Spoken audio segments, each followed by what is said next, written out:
parenting even one child can be challenging, but imagine having to parent 9.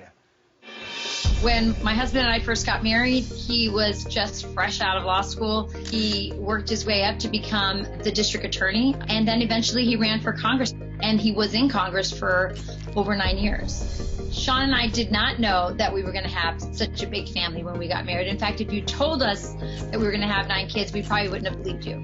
Last year in September, we welcomed our 9th baby Valentina Stella Maris. During this last pregnancy, I had an ultrasound that was pretty indicative that she was probably going to have Down syndrome, and also that she had a heart condition. She had 2 holes in her heart and some valves that weren't functioning very well. So we knew that once she was born, we were going to be facing heart surgery.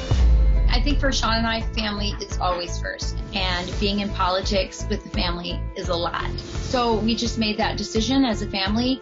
My husband called up the president, and we stepped down just before Valentina was born.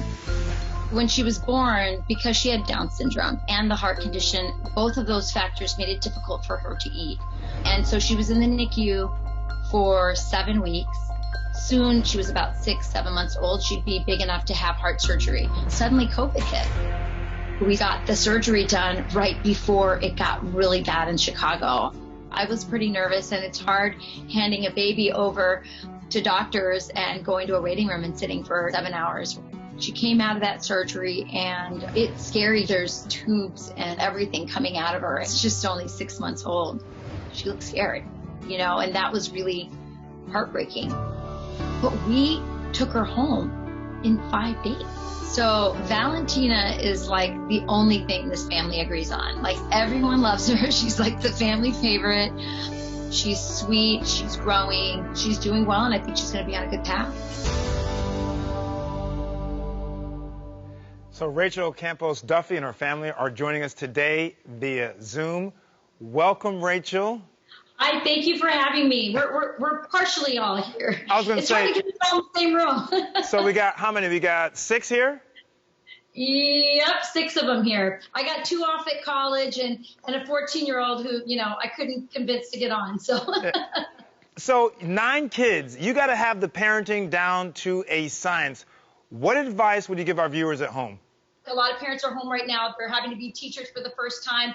My theory, my thought on this is that I'm my parents' first teacher. I'm the first, most important, most influential teacher, and so I take that job very, very seriously. And one of the things that we have in our home, and it actually hangs very prominently in our kitchen, is a mission statement, because organizations, corporations have mission statements. I think what happens in this house is just as important, if not more important, so we have a mission statement as well. And my mission statement, I have it right here, is our family exists to love and serve God and each other. We believe that each member of our family was chosen to be here, and we promise to treat ourselves and each other as gifts from God to this family.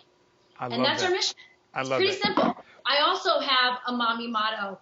For me, that motto is, and I say it to my kids all the time, hey, my job isn't to get you into Harvard. My job is to get you into heaven. And suddenly, if you have that, for me, if I have that philosophy, everything else just has a much better perspective. And also, having big families, each kid is different. Honest to God, I don't care if my child, turns out to be a doctor or a welder. What matters to me most is what kind of character and values they have. That will get them to heaven. I love that. I love that. And now, your youngest, she had heart surgery during a pandemic. How did you even manage that? It was crazy, and you think about it, her heart is the size, of a earbud case, it's just tiny, and you just can't believe the kind of technology that we have, and in the middle of a pandemic that can still happen and be done so perfectly. I have to tell you, the one thing I came out of that experience with is just how blessed I am to be an American. We have the best healthcare system. We have the best trained doctors. We always talk about our military, being our heroes. Healthcare workers are right up there with our military. Well, Rachel, thank you so much. You have great genes, by the way. What a beautiful family. We're all in the studio saying, wow, these guys are so beautiful. So thanks for joining us today. Thanks so much. God bless.